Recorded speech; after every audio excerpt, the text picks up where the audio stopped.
સયાજી હોસ્પિટલમાં જોય ટ્રેનમાં આવી જતા 4 વર્ષની બાળકીનું મોત નીપજ્યું। વડોદરા શહેરમાં આવેલા સયાજીબાગ ખાતે જંબુસરનો પઠાણ પરિવાર ફરવા માટે આવ્યો હતો। આ પરિવારમાં 4 વર્ષની દીકરી ખતીજા પઠાણ પણ આવી હતી। તેઓ સયાજીબાગમાં ફરી રહ્યા હતા તે વેળાએ સયાજીબાગ જોય ટ્રેન ખાતે દુર્ઘટના સર્જાઈ હતી, જેમાં ખતીજા પઠાણને ગંભીર ઈજા થતાં તેને સારવાર અર્થે વડોદરાની સરકારી સયાજી હોસ્પિટલમાં ખસેડવામાં આવી હતી। જો કે સારવાર દરમિયાન તે જિંદગીનો જંગ હારી ગઈ હતી અને તેમનું દુઃખદ અવસાન થયું હતું। પરિવારની આ 4 વર્ષની દીકરીનું અવસાન થયું હોવાની જાણ પરિવારને થતાં પરિવાર શોકમગ્ન થઈ ગયું હતું। હોસ્પિટલ ખાતે જ પરિવારે આક્રંદ વ્યક્ત કર્યો હતો। દીકરીના પાર્થિવ દેહને હવે પોસ્ટમોર્ટમ અર્થે ખસેડવામાં આવશે।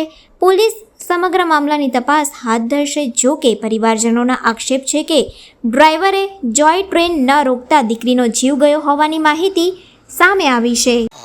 મને મેસેજ આવ્યો, જોય ટ્રેન જ્યારે રાઉન્ડ ઉપર હતી આપણી, ત્યારે હમણાં સાંજના સમયે રાઉન્ડ ઉપર નીકળી હતી ત્યારે કોઈક છોકરી ચાલુ ટ્રેનમાં ચઢવા ગઈ હતી, તો એનો પગ સ્લીપ થઈ ગયો અને એ પડી છે એવી મને મેસેજ મળ્યા। એટલે તાત્કાલિક હું ત્યાં આગળ ગયો હતો અને ત્યાંથી 108 કંઈક આવી હતી અને એમાં એ છોકરીને હોસ્પિટલ લઈ ગયા છે એવી માહિતી મારી જોડે પ્રાથમિક મળી છે મને। એ પાક્કો મને અંદાજો નથી, પણ કદાચ 7-8 વર્ષની બાળકી હશે।